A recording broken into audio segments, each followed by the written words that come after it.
আসসালামু আলাইকুম রহমতুল্লাহি আবরাকাতু। কাছে দূরের প্রবাসের যে যেখান থেকে আমার ভিডিওটা দেখছেন অবশ্যই খুব মনোযোগ সহকারে ভিডিওটা দেখবেন। আপনি কি জানেন যে কোন জিনিসের মাধ্যমে মানুষ সবচাইতে বেশি জাহান্নামী হয় এবং কোন জিনিসের মাধ্যমে মানুষ সবচাইতে বেশি জান্নাতি হয়? অবশ্যই কিন্তু আমরা অনেকেই জানি না বিষয়টা। তো চলুন আমরা জেনে নেই যে কোন জিনিসের মাধ্যমে মানুষ সবচাইতে বেশি জাহান্নামের মধ্যে নিক্ষিপ্ত হবে। আল্লাহ নবী সাল্লাল্লাহু আলাইহি ওয়াসাল্লামের নিকট জিজ্ঞাসা করা হলো, হে আল্লাহর রসুল, কোন জিনিসের মাধ্যমে মানুষ সবচাইতে বেশি জাহান্নামের মধ্যে প্রবেশ করবে? আল্লাহ নবী সাল্লাল্লাহু আলাইহি ওয়াসাল্লাম বললেন, মুখ এবং লজ্জা স্থান, অর্থাৎ মানুষের জিহ্বা এটা এমন একটা জিনিস, মানুষ এই জিহ্বার মাধ্যমে সত্যকে মিথ্যায় পরিণত করে আর মিথ্যাকে সত্যে পরিণত করে। এটা এমন একটা জিনিস যে এই জিনিসটা কাজে লাগিয়ে অনেক মানুষ নিজেদের স্বার্থ হাসিল করছে।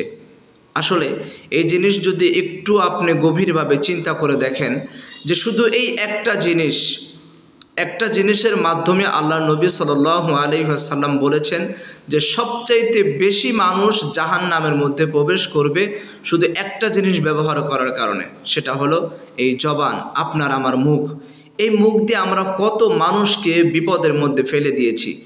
একটা মিথ্যা কথা বলে, একটা মিথ্যা অভিযোগ দিয়ে আমরা অনেক মানুষকে আমরা বিপদের মুখে ফেলে দিয়েছি শুধু একটা জিনিসের কারণে, এই জিহ্বাটা।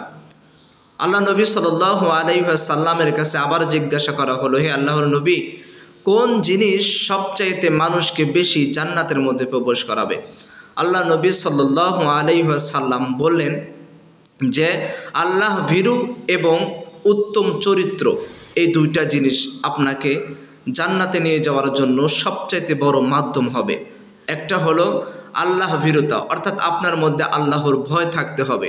আপনি যদি আল্লাহকে ভয় করে থাকেন, আপনার মধ্যে যদি আল্লাহর ভয় থাকে, তাহলে আপনি কখনো মিথ্যা বলতে পারেন না। দ্বিতীয় নাম্বার হলো উত্তম চরিত্র, খুব সুন্দর চরিত্র আপনার মধ্যে থাকতে হবে। এই কয়েকটা গুণ, এই কয়েকটা বৈশিষ্ট্য যদি আপনার মধ্যে যদি ধরে রাখতে পারি, তাহলে ইনশাআল্লাহ আশা করা যায় যে আমরা ইনশাআল্লাহ সফল কাম হব। সবচাইতে গুরুত্বপূর্ণ বিষয় হলো যে মিথ্যা এটা এমন একটা জিনিস, যদি আপনি মিথ্যা বলতেই থাকেন তাহলে একসময় আপনি আল্লাহর দরবারে, আল্লাহর খাতায় আপনি মিথ্যাবাদী হিসেবে পরিণত হয়ে যাবেন। এই জন্য মিথ্যা থেকে সবসময়ের জন্য দূরে থাকার জন্য চেষ্টা করবেন। তা না হলে এই মিথ্যা একসময় আপনাকে ধ্বংসের দ্বার প্রান্তে পৌঁছে দেবে।